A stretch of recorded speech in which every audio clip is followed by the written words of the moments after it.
kunyit dan halia Cik Okit beli dekat pasar raya. Sediakan bekas macam ni. Tak kisahlah apa-apa bekas. Alas dengan tisu. Cik Okit ambil satu halia ni, potong. Potong sini. Potong sini. Lepas tu Cik Okit letak juga dalam bekas ni. Lepas tu alas dengan lagi satu tisu atas dia. Okay, Cik Okit ambil air, basahkan tisu ni. Kita nak bagi dia tumbuh tunas. Kita sentiasa basahkan. Okay, lepas tu kita tutup dan Cik Okit akan simpan dekat tempat gelap atau dalam bilik gelap lah.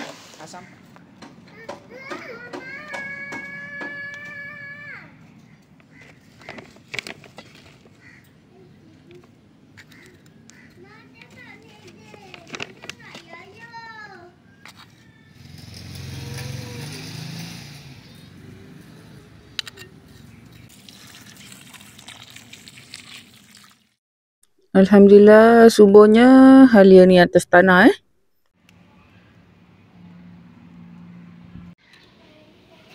Ni pokok halia dah besar.